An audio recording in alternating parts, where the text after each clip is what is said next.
Welcome to The Gaze. I'm glad to be with you on a digital platform of New Europe, platform where we will show you all the significant events in different regions and at the end of the day affects the world globally. And we will speak about it with our experts for you. I'm Ksenia Smirnova and it's my show, Talk for More Details. And today we'll speak about migration politics of Russia. And we will talk about this with our guest, Evhen Tsybulenko. It's Professor of International Law. Nice to meet you. Nice to meet you. Hello to everybody. So I would like to start with some additional information and then we'll discuss it with you. The Estonian government is discussing new ways to limit the entry of Russians, reports local media. Russians continue to travel to the European Union bypassing sanctions. Since the beginning of the year, 200,000 Russians have entered Estonia, which has closed its borders to Russian tourists. It is noted that the corresponding methods are under constant development at the Ministry of Foreign Affairs of Estonia. This was reported by the representative of the Estonian Foreign Ministry, Andres Silpan. At the same time, it is unlikely that the government will be able to introduce new mechanisms in the summer. In the first half of the year, about 200,000 of Russians entered Estonia and 205,000 Russian citizens left for Russia.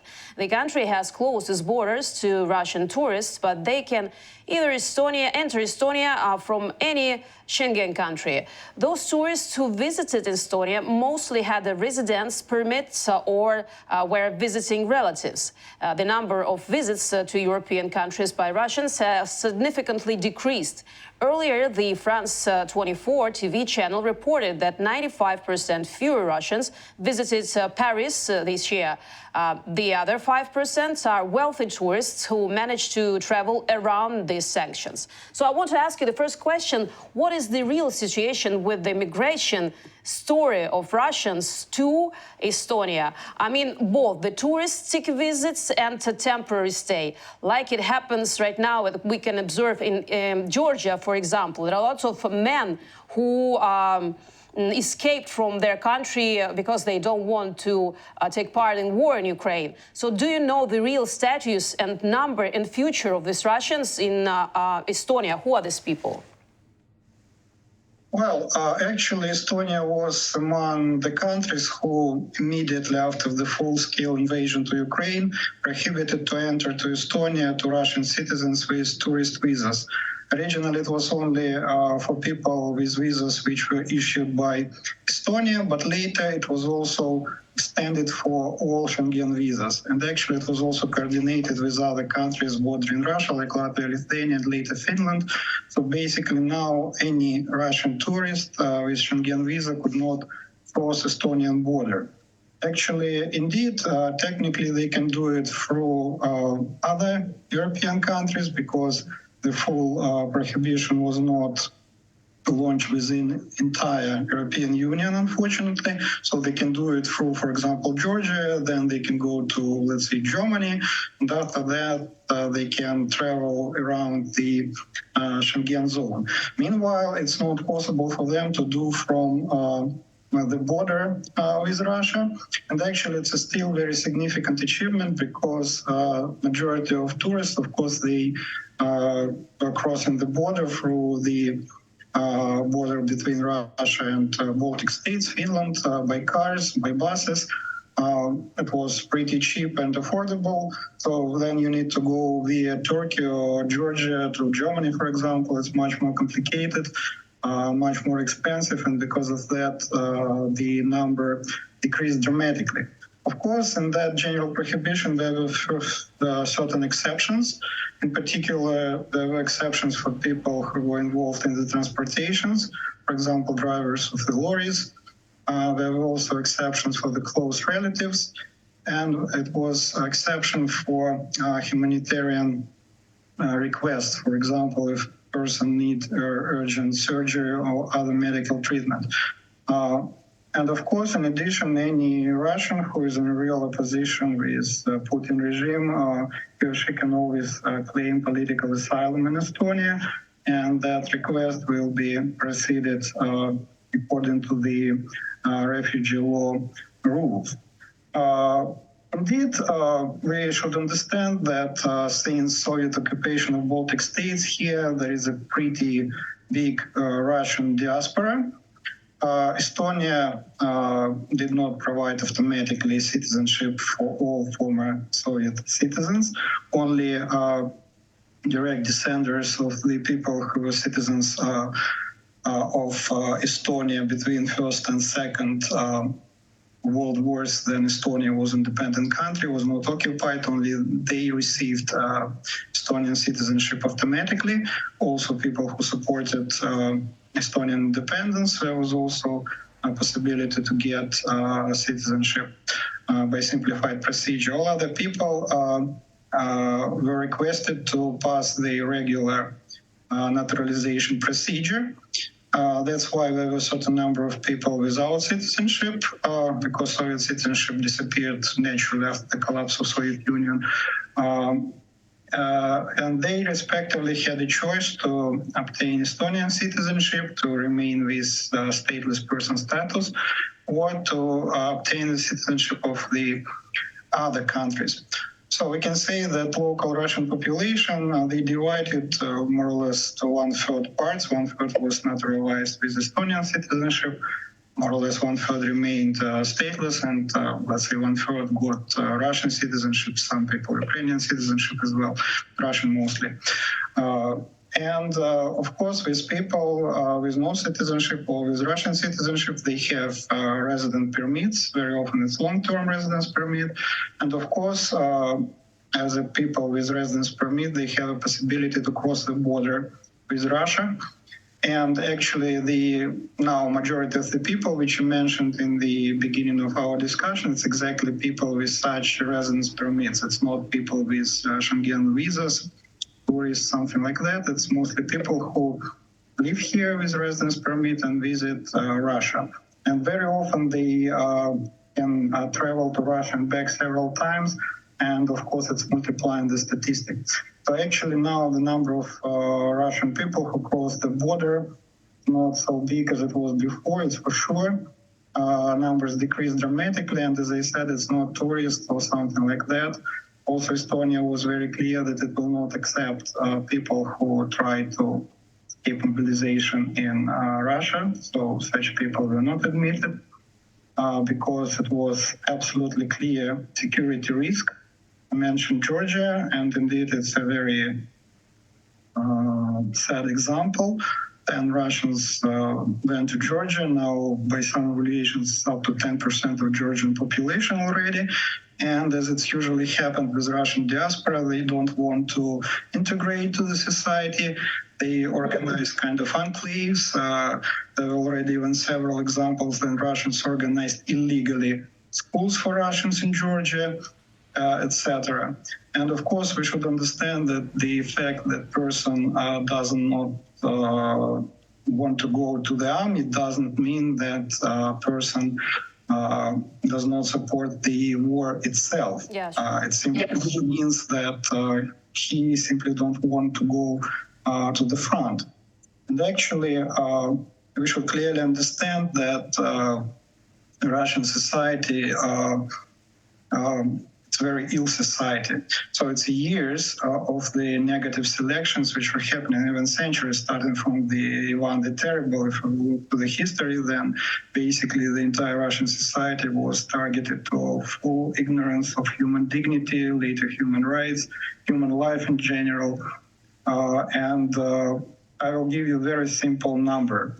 If we will look to the official website of Ukraine General Procurator Office, there is a table there where we can trace the number of officially registered war crimes committed by Russian Federation. And this number increases every day.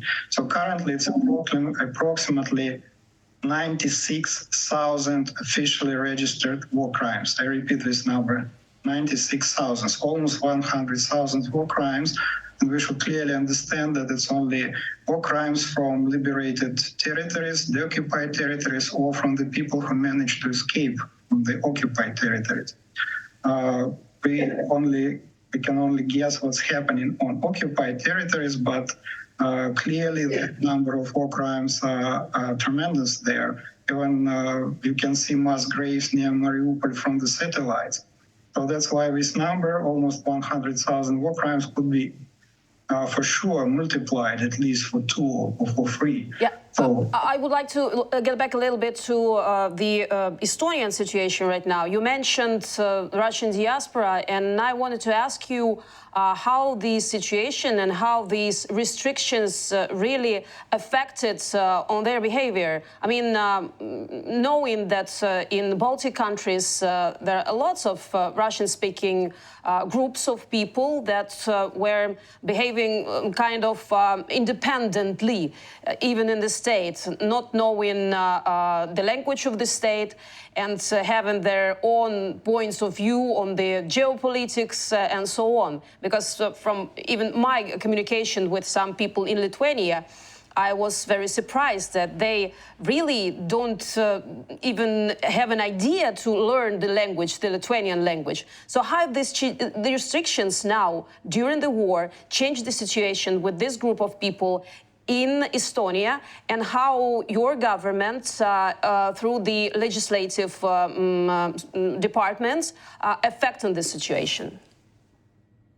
Yeah, it was indeed a problem because at the time of Soviet occupation, a very big number of Russian people were brought to Estonia, which was, of course, direct violation of international humanitarian law. At the time of collapse of Soviet Union, in Estonia, for example, there were approximately 30% of Russians. In Latvia, it was 40% of Russians. Lithuania, it was has the smallest percent, approximately 10%. But in Latvia, Estonia, it was really heavy numbers. Furthermore, some areas like, for example, in Estonia, Ida-Virumaa, which is northern east, in the city Narva, there are only 3% of Estonians, because the city was completely demolished by Russian bombings during Second World War, by Soviet bombings. Estonian population fled from there and never returned. So that's why it's a kind of enclave. In Tallinn, in the capital of Estonia, also approximately up to 40% of Russian population. And problem was that Russian population here is very diverse. Estonia was always a leader of freedom of speech and freedom of internet. According to the freedom of speech, it was in top 10. As to the freedom of internet, it's compete with Iceland for first and second place, just changing the position. That's why for many years, Russian propaganda was not anyhow limited here. Those Russian channels were fully presented here in Estonia, always Russian propaganda, and many Russian people, indeed, as you have mentioned, they didn't study Estonian language. Very often they do not speak Estonian language, only Russian, so they fully this Russian propaganda paradigm. Respectively, clearly that they were in support of Russian Federation, of Putin, later of occupation of Crimea, which was clearly international crime, and now also still there are pretty significant number of people who support Russia in this war. There were some sociological polls, but results were not announced, probably not to make tension in Estonia, but same poll was in Latvia. There the situation is very similar to Estonia, and if 90% of Latvians support Ukraine, only 1% of Latvians support Russia, and approximately, respectively, 9% kind of neutral. As to the Russians in Latvia, approximately 20% support Ukraine, 20% support Russia, clearly, and also the rest, approximately 60%, they kind of neutral, but we clearly understand what this neutrality means. So it clearly shows a difference between Latvian population and Russians in Latvia. So I'm pretty sure that percentage in Estonia more or less the same, because as I said, situation in Latvia and Estonia are very similar. What was done actually after the beginning of full-scale invasion in February 2022, Estonia finally limited Russian propaganda. Because actually we should always keep in mind that limitation of propaganda of war is not violation of human rights. Because if we will look to the ICCPR, International Covenant on the Civil and Political Rights, we will see that after Article 19, which is dedicated to the freedom of speech, the next article is Article 20, which clearly says that propaganda of war should be prohibited, as well as certain forms of hate speeches. And it's not even a right of the state, it's a direct obligation of the state. So that means that limitation of propaganda of war is not violation of freedom of speech anyhow. Unfortunately, it's happened now only last year, but still now Russian propaganda channels are not available anymore on the television, on all these cable providers, even thanks to some most voicey propaganda websites and internet, is also limited. That, of course, changed a bit situation. Of course, the inertia of this previous brainwashing could not disappear in 1 day or even 1 month or 1 year, but still now people have different sources of information. In particular, in Estonia, there are now several Russian-speaking medias, including Estonia National Broadcasting, which is organized on BBC principles. So they have now Russian TV channel, they have Russian radio, there are also a number of Russian websites, both national or private ones. So that's why people now can have a full range of adequate information and have a possibility not to be under the permanent influence of Russian propaganda. Of course, with most pro-Russian people, they can find information always on the internet, and 21st century could not block anything, but at least you should make certain efforts. But of course, the majority of people, they're not going so deep in the searching of information, they're just watching what's happening on TV, whatever. So that's why, of course, this amount of propaganda decreased dramatically, and I believe it was a very positive move in Estonia, and I definitely urge other European Union countries to limit as much as possible Russian propaganda, because we should clearly understand, as I said, it's not freedom of speech at all. It's simply propaganda, it's disinformation, it's actually a weapon of information war, in which Russia is very, very active and very successful, unfortunately, and it's not only related to mass media, but also by social medias. You can see all these bot factories, which are very active on Facebook and Twitter, and other social medias, and it's indeed a very big problem.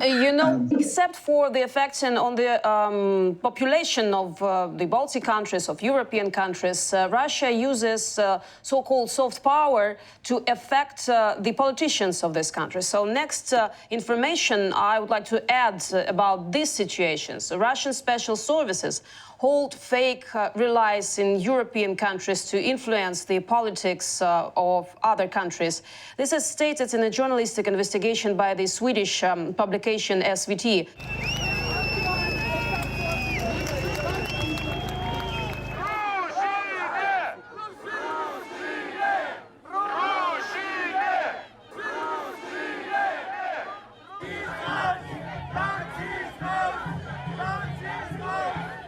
Journalists believe that the Russian-inspired the January incidents with the public burning of the Quran in front of the Turkish embassy in Stockholm, due to which Ankara has still not approved Sweden's association to accession to NATO. In addition, the documents obtained by the journalists contain a report on one such action held by the Russians on March 5 in Paris. In addition, the publication claims to have found 10 episodes with clearly staged rallies where participants criticized the European Union, NATO and Ukraine. And this is only for the last 6 months.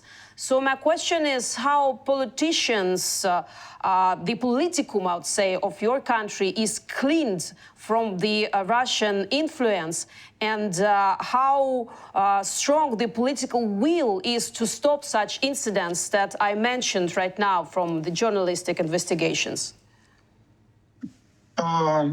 Basically, it's good news that Estonia in particular and Baltic states in general, they understand very well what Russia is and how dangerous is Russian influence. Actually, for many years, Baltic states warned our Western allies that actually policy to Russia should be much more tough. And for many years, our Western partners were saying something like, you are too alarming, you have historical kind of complexes whatsoever, you should change it. But after the full-scale invasion, a number of the prime ministers, including Finnish prime minister, they actually admitted the Baltic states were right, and it was wise to listen them carefully. So that's why now our Western allies are much more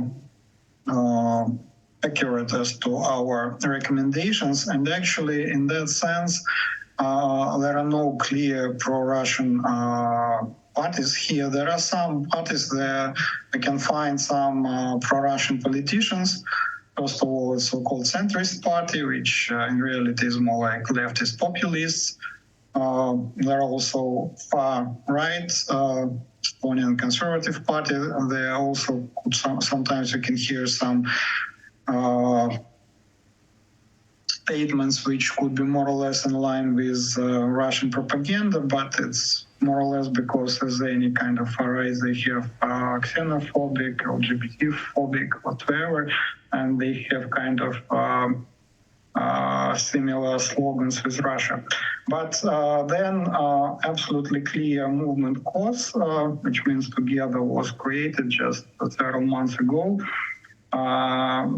The leaders were clearly pro-Russian affiliated. One of the leaders of this movement even visited occupied territories of Ukraine, Mariupol in particular. As soon as he returned to Estonia, he was arrested, and after that, now he's under investigation. Another one fled to Russia, and now he's located there. So basically, if there is a clear people who work in favor of Russia, we have a very strong and quick reaction from our law enforcement bodies. So in that sense, there is certain consensus and all Estonian parties, parliamentary parties, that Ukraine should be supported, and Estonia is one of the most supportive countries. It's not a very well-known fact, but if we will compare by GDP percent, Estonia provides biggest assistance to Ukraine in the world. So Estonia spent more than 1% of GDP. There are only two countries in the world which spend more than 1% of GDP to support Ukraine. It's actually Estonia and Latvia. So it's clearly there is a consensus between politicians, between Estonian society, at least Estonian part of it. Still, I want to ask you some kind of moral question, maybe, because I still don't understand, acknowledging all the atrocities that are made here in Ukraine by the Russian aggressors, by Russian soldiers. You mentioned about this, the quantity of these atrocities, of these cases. Still, I don't understand what are the motive for supporting the Russian vector for those people who have a EU passport, I mean European passport, and what or who provoked them for such, I'd say, non-standard behavior within the country of European Union and the country of NATO. So what motivates them? I understand that this would be your point of view, but still I'm trying to understand their motives. Basically, as I said, of course, a lot of such peoples, they are actually descendants of Russian occupiers. They had with, which were brought here during the Soviet occupation. During the Soviet occupation, we were always kind of privileged class here. And now, of course, then they should be like others. It's a kind of step back for them. Let's put it this way. Russian propaganda always was always active, as I said, and it's always tried to present situation that Russian people are kind of object of discrimination in Estonia and Latvia, which is not true, of course. But point is that it was always provided for them kind of excuse if they are simply losers. Because if you're Estonian loser or drunkard or whatsoever, you're simply drunkard and loser. If you're a Russian loser here, you're automatically victim of discrimination. You know? And it's always easier to feel that it's not your own problems, it's always kind of influence of this hostile force, you know.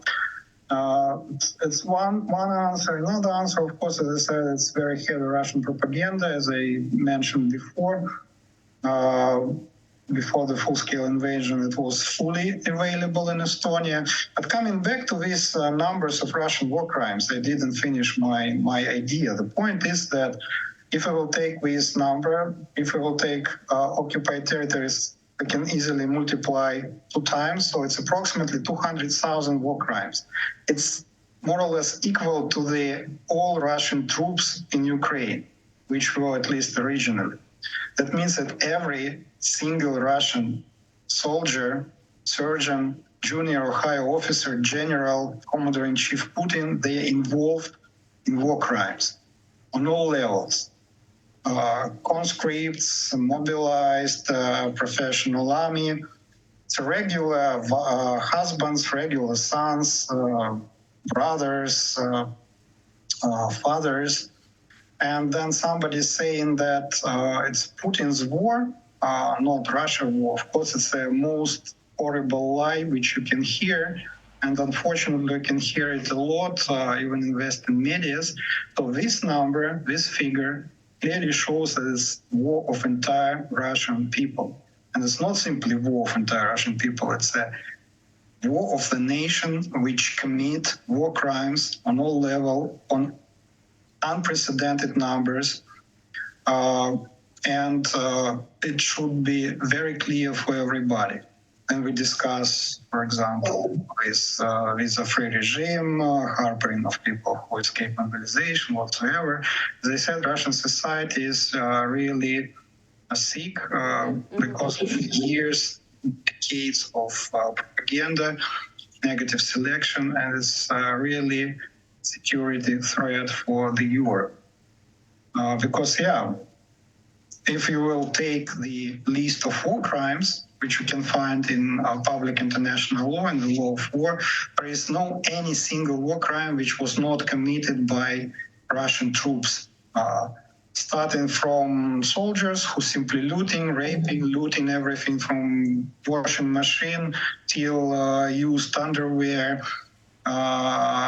bullet balls whatsoever, and ending by officers who actually give an order to bomb hospitals, shelters, critical civilian infrastructure, to blow up Kakhovskaya dump, which is real ecocide, etc. To resume our conversation, I would like to quote Delphi reports. They're writing about Latvia that resumed the limited acceptance of visa applications from Russian citizens, which had been halted after the attempt mutiny by the Wagner Group. So, including this situation with Wagner Group and other risky people that might enter the country, what real threats do you see right now for Estonia? Because Estonia still is the country of NATO. And there are lots of threats that we hear from the propagandist televisions from Russia, but they're just talks. It's just talks without action. So what threats do you see? And will this restriction someday or somehow be stopped? In which case? Well, the main threat currently, I believe, is that some countries in Europe discuss the possibility to harbor Russian citizens who don't want to serve in the army. So it's not the issue in Estonia, Latvia, Lithuania, in Baltic states, because, as I said, we clearly understand the potential dangers. But unfortunately, such rhetoric is very active in some other European countries. And if such decision to harbor these people will be taken, it will be really security threat for entire Schengen zone, because, as I said, majority of people of those people, they're dangerous, even if they don't want to serve in the army. Of course, among them there will be a lot of infiltrated agents of FSB, of GRU, of other Russian special services, and Europe will clearly not have enough resources to separate pro-Putin and other people. And of course, pro-Putin people is absolute majority. So such diaspora, Russian diaspora, if it will go to Europe, it will be definitely a security threat. And because we have Schengen zone, of course, we will have a possibility to travel around, including Estonia. And as we already know, they also are involved in the, for example, trade of sanctioned goods, etc. For example, there were several cases then in Estonia, we arrested people who collected money and then purchased drones, sent them to Russia, etc. So basically, there is no way that European security services will have chance to separate such agents from the rest. And as I said, it will be really a big mistake. But I hope that probably Baltic states will have a chance to explain that threat to our other partners, and it will never happen. So thank you very much for this interview, and sure, thank you very much for your position towards Ukraine and for your kindly support and the support of your country and your people. Thank you very much. And I will remind that our guest was Evhen Tsybulenko. It's a professor of international law. To be continued.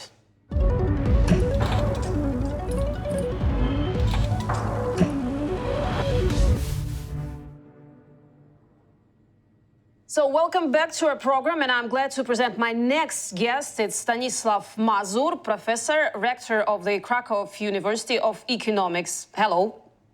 Hello, good evening. So I would like to add some more information for our discussion, and then I will ask you some questions, if you don't mind. A network of Russian agents who plan to blow up trains with weapons and humanitarian aid for Ukraine was exposed in Poland. This was reported by Gazeta Polska. It is noted that the Internal Security Agency has eliminated the largest Russian intelligence network in history, which operated in Poland. Agents received tasks directly from Moscow and then, after completing them, collected a reward in cryptocurrencies, mainly bitcoins, which were then exchanged for cash. As the publication writes, instructions about plans to blow up trains headed for Ukraine with aid were described in 66 volumes of the case. In particular, the risk of direct execution of such attacks prompted the Polish special services to start arrests. So my first question to you will be, how strong is intelligence in connection with the war in Ukraine, and what are the main challenges associated with the intelligence activities of Russians in the European Union countries today? Yeah, thank you for having me. So you raise a very crucial question. And there are several levels at which we should consider this issue. Of course, we have the military level. It may involve spies and individuals who can actively engage in disruptive action, harming, for example, weapons supplies or identifying military targets. Such a threat is very in Poland as well in the Baltic countries. However, there is another level that can be called political. Numerous individuals subject to direct sanction may attempt to enter European Union countries in various ways. Another sphere is the economic area. Strengthening the Russian economy is detrimental to all of us and no doubt fuels Russian aggression. Finally, there remains the social and moral aspect, undoubtedly the most challenging, often leaving us unable to clearly define our position. How do you think, I mean, there are lots of high-profile cases related to the work of the Russian spy networks in Eastern Europe especially. And how do you think, where do they mostly settle and in which areas? Because from what we know from Western European countries, there are lots of even cultural centers that were used like spy networks, actually. So what do you know about these cases, for example, in Poland and in Western European countries? I think that there are various areas in which, Russian aggressors try to, to build their position, try to, to communicate in a way which, which favorize, which could be in favor of Russian aggression. For sure, culture is one of the leading fields. But other are, economics, new technologies, but also sports. I am now in Cracow, and we have experienced, many times this form of, I would say, aggressions. And it's not very. Sometimes it's really hard to to react in a proper way, because all the time you can hear in Poland about good Russians, and these good Russians say, no, we cannot look at us as a part of this, let's say, aggression state. We are just people, so we expect respect. So we cannot judge us. So this is something which makes the things even worse, because it's hard, to precisely define what means good Russians and bad Russians. There's one more very difficult but very important question. It's the question of big money. So big money hides big crimes. And how do Russians still hide their money in European Union countries, especially in Western European Union countries? Do you know the situation with these cases?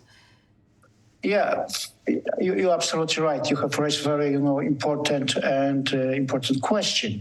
I think that in Poland, in my country, there is no acceptance and there is no room for, for such, practices. But other countries, mainly in the West, in the countries like Spain, Germany, or Portugal, I know that there's a kind of, acceptance for such, for such, bad practices. But once again, I would like to say and stress it one again. Evil must be named evil. We cannot accept such practices. And I think that European Union should to be more integrated and should, take a more firm, firm stance on that. I've talked to one of the professors from Estonia several minutes ago, and they surely understand and remember the historical context of occupation of their country by Soviet Union. They know about the Russian-speaking groups in their countries, what can do, and that's why they restricted the visas for Russian citizens for now during the war, and there are much more restrictions inside the country. The situation changes, I think, monthly. But what about restrictions in Poland, for example, with migrants? Do you need some more restrictions in order to avoid any threats and potential destabilization of your country? What's doing in this case by your government? Yeah, it's a difficult question. The answer will probably be both yes and no. Why? In absolute terms, such restriction can be seen as undemocratic because they arbitrarily limit civil liberties. On the other hand, Russia is waging war, acting aggressively and killing innocent people. Can democracy be the response to such actions? It's a serious dilemma that you have to deal with. Personally, I believe that even if they may bear the characteristic of some undemocratic actions for some, this dilemma should be dispelled when we look at the sacrifice made by Ukraine and its citizens. You know that Russia never forgives. And they always talk about this. And unfortunately, we hear more and more aggressive wars towards even the country's NATO. And actually, we heard a lot of words, rough words from propagandist Russian television towards Warsaw, towards Poland. And I want to ask you, you are the country of NATO, but still you have threats from Russia. And how do you think in this hard, difficult situation, situation and including all these threats, is Russian world, or as we say, Ruski mir, possible in the countries of Eastern Europe, except for Baltic countries? I think that, I know it may sound a little bit strange, but we have, get accustomed to these kinds of threat. In Poland, we have decided, to stand with Ukraine. And as a consequence of that, we have been prepared for everything. And I think, I'm sure that we as a nation, we as a Pole, we never will be, threatened by this, we will be afraid by these threats. Of course, we are aware of the consequences. But once again, we must wake up and call things by name. As I said, Evhen must be named Evhen. We share the same culture, we share the same democratic value, so it's our moral obligation to stand with Ukraine. But still, there is so-called diplomatic language. So I would like to pass to some deeper questions, the questions of diplomacy. And I have the information about this. 45 Russian diplomats left Poland in March after accusation of espionage. The Polish government announced its intention to expel 45 Russian diplomats on suspicion of espionage, writes Rzeczpospolita. The list of the Polish Internal Security Agency included 45 names that allegedly carried out illegal activities on the territory of Poland. The ambassador of the Russian Federation to Poland, Sergei Andreev, denied these accusations, saying that there are no grounds for such decisions. So my question is, how diplomatic and political lobby inside the country looks like right now? How does it look during the year of the war in Ukraine, if it exists still? I think that over this, barbaric war, the public opinion in Poland have been evolving. Now, I think it would be extremely hard to say that someone in Poland is in favor of Russia, is against Ukraine. No. In public sphere, there are, very, very rarely, I would say, phenomena. As a nation, we are really, we are integrated. And there is no in public space, in public discourse, any appearance or, argumentation which would allow to anyone to believe that Russia is doing good. No. In Poland, I think there's no acceptance for such, such opinion. And what's more, the government is taking, a very strict, measures in case even such, thoughts, such ideas appear. In this difficult and very tense situation, and especially in political globally, should we still leave a window of opportunity for diplomatic talks with Russia at this stage of war in Ukraine? And how it can look, actually, because Putin doesn't have any intentions to talk to other politicians of the world. I think that there are various ways you can solve, problems. Also, when we are talking about war, this barbaric war, and of course, I wouldn't exclude, diplomatic ways. But what is important for me, the rules, the preconditions for discussion, for negotiation should be formulated by Ukraine. And what's more, this, let's say, these preconditions should be supported or should have a strong support from democratic international community. So I cannot accept a situation in which Russia is laying down, conditions for negotiation. More difficult question, but still I want to ask you, is it possible to legally regulate all the communications and actions of Russians that are in the European Union right now? Or is this kind of game that's going out of any rules on any sides during all this year of war in Ukraine? I think that there is still some room, to impose more, let's say, hard, sanction on Russia. And I do believe that this is a good way, to force them, to consider in a very appropriate way the form for the ways of negotiation. And, to cut a long story short, yes, I do believe there's a space, and I think that one day Russia will find itself in a position just to accept conditions for negotiation formulated by Ukraine, supported by the international alliance. How wide there's the presence of Russian interests for now, for this year, for this month in European Union still? And what risks are associated with this presence of Russian interests in the EU? Of course, we are aware that there are some countries which have a very strong, business relations with Russia. No doubt about that. And of course, for them, it's much harder, to redefine their political goals and priorities. But one again, European Union would be a strong unity, acting, together. Otherwise, we lose. Russians, I think they are masters in, diplomatic games, also dirty games. And this is something which really worries me.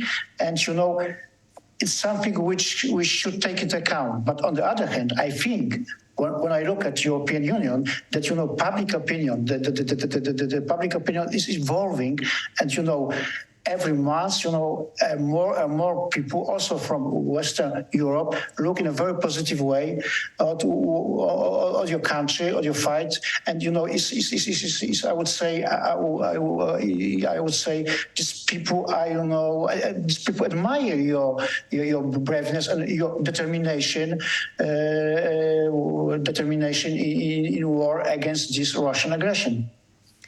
Not only Eastern countries of European Union, but the Western countries see some threats for their security. Let's look what's going on in Germany. Germany announced the closure of 4 Russian consulates. The German Foreign Ministry announced the closure of 4 Russian consulates in this country. Germany is closing Russian consulates due to the fact that Moscow recently limited the number of German diplomats, which makes it difficult for German consulates to continue working in Russia. Thus, an order was issued to close the Russian consulates in Germany until the end of the year. Only the embassy in Berlin and 1 more of the 5 consulates general Bonn, Frankfurt, Hamburg, Leipzig and Munich are allowed to continue working. German Foreign Minister Annalena Baerbock noted that Russia announced a new upper limit of 350 German diplomats, so the operations of the German consulate general in Kaliningrad, Ekaterinburg and Novosibirsk should be stopped. Only the embassy in Moscow and the consulate general in St. Petersburg will continue to operate. So, to what extent has the system actually within the European Union been cleansed since the start of the full-scale war in Ukraine unleashed by Russia? Yeah, but what you are just saying is a perfect example showing that, European countries have changing their position towards Russia. Because I think that, when we would talk, let's say, a half year before today, that the situation would look completely different. If in country like Germany, that the government is, is taking so strong measure, it's really something positive. I look at these, measures, at the positive steps, and also from my point of view, it's a very clear sign to Russia. We are united, and we are determined to take various measures, also diplomatic measures, just to defend ourselves, also support our alliance. Do you think that the politicians who in one way or another contributed to the start of the war by Putin here in Ukraine should be somehow punished? and how it might be and who it might be, because we see that all the people that somehow contributed to these first conflicts, then full-scale war, and still they're retired and just feeling good, observing the nature, watching television and living their life. It's hard, to try to be, to judge. But, I do believe that such people should be, should be to some extent, should be punished. Because otherwise, otherwise it means that, everything is possible and, any, let's say, bad behavior or of misaction can be accepted. No. I am not, at the position to say what kind of, punishment should be put into practice. But for sure, I think that we shouldn't, shouldn't forget about that. Actually, we cannot remain silent in this regard. I would like to ask some question to the artificial intelligence, because it's quite interesting to see how this GPT chats would answer without any emotions. And we asked it about how can the authorities reduce risk related to migrants while not violating human rights. So here the answer that we have from GPT chat: reducing risk associated with migrants while respecting and protecting their rights is a complex challenge that requires a balanced approach and cooperation between various stakeholders. Here are some strategies that authorities can consider. First, improved border security. Strengthen border security measures to prevent human trafficking and smuggling while also respecting the rights of individuals seeking asylum or legal migration. Is it possible in this situation? And I think that, artificial intelligence will save us. It's a very clever, answer. And it's very intelligent in his answers, yes. Absolutely. It's hard, to be opposed such, statement. So you think that this improving border security is quite difficult in this situation, especially for the individuals seeking asylum or legal migration from Russia? Of course, I think that, the simplest way is probably just to close the borders for flow of people, goods, services, and capital. It's just complete isolation. A certain acceptation can be, of course, considered such a humanitarian actions or political actions, but the mechanism should be devised by people knowledgeable about military threats. For me, the matter is quite simple. Ukraine is fighting for its freedom and for ours. So we have, as I said, we have chosen to stand with Ukraine, and we shouldn't speak, I would say, so-called rotten compromise, including the matter of border, of opening borders for Russia. No, we must be very, hard on that. So, no compromise. We cannot, discuss. We cannot try to make a compromise with aggressor. I accept your position, but still I want to add some more proposition from GPT chat, and we'll go further. So monitoring and an evaluation. Establish mechanisms for monitoring and evaluation migration policies to ensure they are effective, fair, and respect human rights. This may involve engaging independent human rights organizations to assess the situation. So is this a compromise? No. From your point of view, I can answer for you, no. No. It's a great, advice. It's great advice. Okay, so I propose to discuss one more option about the situation on the Georgian border in this case. 1.3 million Russians have already crossed the Georgian border. About 300,000 of them remains in the country. The representative of the United Nations movement in Georgia, Nona Mamulashvili, said that the influx of Russians fleeing to Georgia from mobilization remains a significant problem for this country. Almost 70% of survived citizens are worried about the mass arrival of Russians in the country. People fear the negative consequences of the migration. According to her, the fact that Russians come as refugees to a country whose territory is occupied is an oxymoron. The creeping situation of creeping occupation, as I call it, of Georgia continues. And in this case, what can be expected if the Georgian government does not respond? And how many years will it take to return to the status of Georgia of 2007, for example, before the second war that annexed 10% of more territory of Georgia? I think, the situation you just described, showing that such, influx of people pose a real threat to countries like Georgia. Because you cannot exclude that, these people who just, fleeing for Russia now, for many reasons, one day they will become, let's say, active agent, working for Russian government.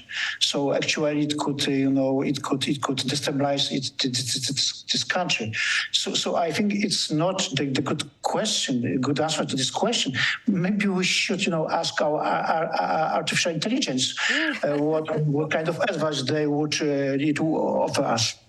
We cannot do it so fast because we should form very correctly the question. So I better ask you one more thing from your observation outside the country, I mean Georgia. What is the future of Georgia might be with this current governmental policy? How do you think? I think that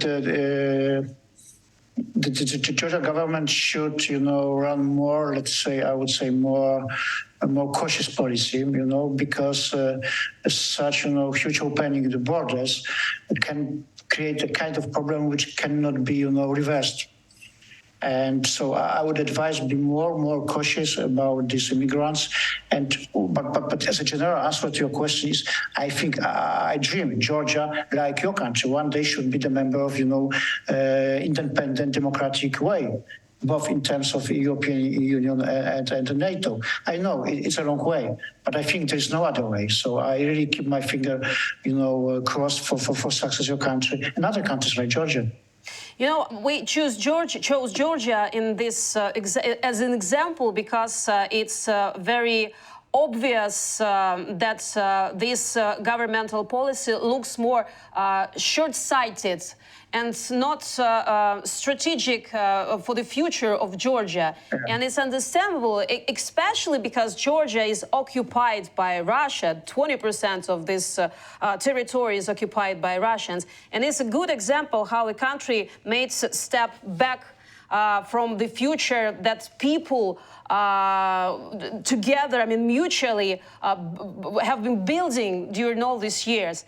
And in this, just to resume our conversation, I want to ask what more examples you might mention now from the Western countries. I mean, the politicians that are short-sighting right now with Russia and still playing games and have a lot of risks to have such problems as Georgians. Mm-hmm. So just, try to, if I understood you correctly, your question was about, other Western countries which are... Eastern Europe. Okay, let's say Eastern European countries, yes. Yeah, sure. I think that, there are some countries in our region, like, Hungary, for example, showing, I would say, a strong sympathy towards Russia. I can imagine that. I have a lot of friends there, and I know that there's a lot of people who will not share, let's say, this optimism, the Hungarian government toward Russia. But unfortunately, it's happening. It's really threatening. But also, to some extent, I think that we also should point out, Slovakia. I know the government is taking a more responsible position, but there are some people which actually, say Russia is fine, and there are a lot of, let's say, resentment saying that, let's get back to the old times because it was great time. So it's something which surprised me, and unfortunately, I must admit, I must agree with you, such strange things is happening around us. So thank you very much for your opinion, and thank you very much for your observation of the situation, not only in Eastern Europe, but in Western Europe as well. So we'll observe together more. Thank you very much. And thank you for having me. And I'll just remind our audience that it was Stanisław Mazur, professor, rector of the Cracow University of Economics, And for now, I say goodbye to you. I'm Ksenia Smirnova, and it was my show Talk for More Details. And if you liked the episode, press like button. If you didn't like it, just write in the comments why and press the bell to be the first to see the most up-to-date information. And don't forget to subscribe to the Gaze platform on YouTube and on our social networks. Keep in touch.